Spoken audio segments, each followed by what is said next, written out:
Right, Edx M2, question on power, January 2010, question 5.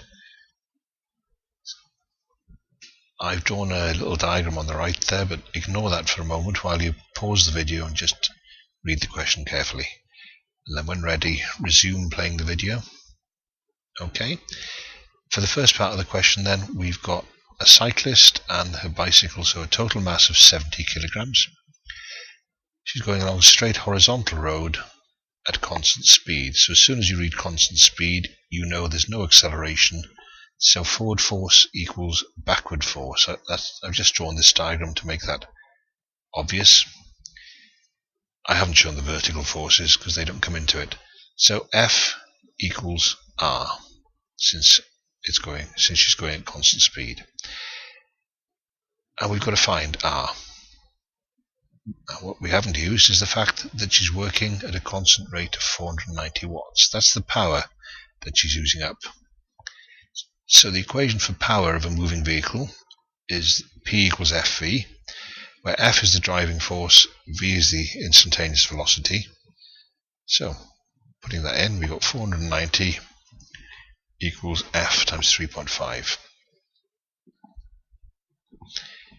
That gives us F equals 140, and since there's no acceleration, as we said at the top of the screen, R equals F equals 140 newtons. 4 marks for that.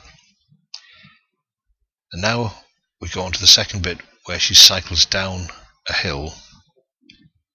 Okay, and I've drawn a diagram for that on the next bit. So just before we go to the next page, she cycles down at constant speed U with resistance of 40 U and working at a rate of 24 watts. Okay. The question's there so we can see it while we work through this part.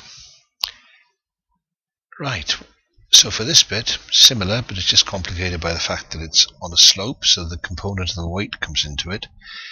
First of all, let's do something with the constant rate of 24 watts. So again, P equals Fv, but V is, in this case, it's a constant speed of U. So that says 24 is driving force times U. So F, the driving force, is 24 over U. That's the first thing, using the fact that she's working at a rate of 24 watts. Now, the fact that she's going at constant speed means there's no acceleration, so resolving down the plane,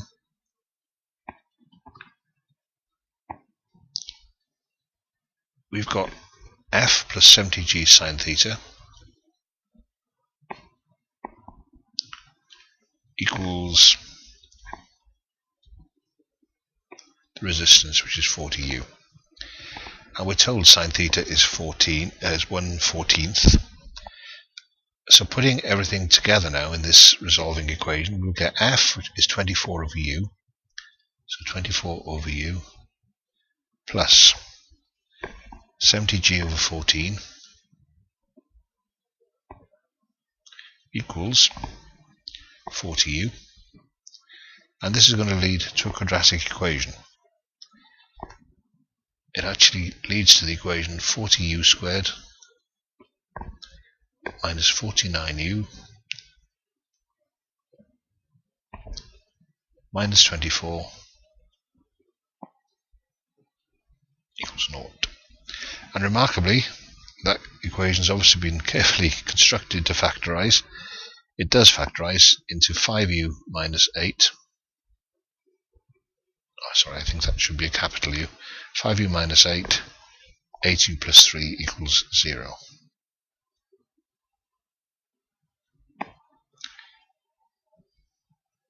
So, taking the positive value, we get U equals 1.6.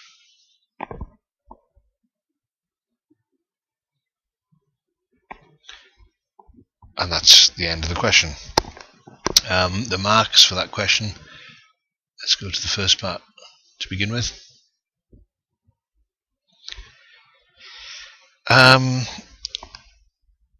There was basically 4 marks for this question. there were 2 accuracy marks, 1 method mark, and 1 for the statement P equals FV, so that was a B mark for stating it. Then there was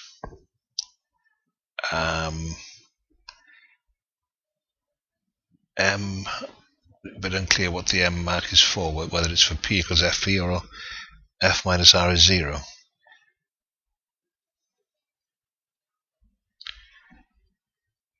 Right, so 4 marks, 1 method mark, and 3 other marks for that part of the question. For the second part of the question,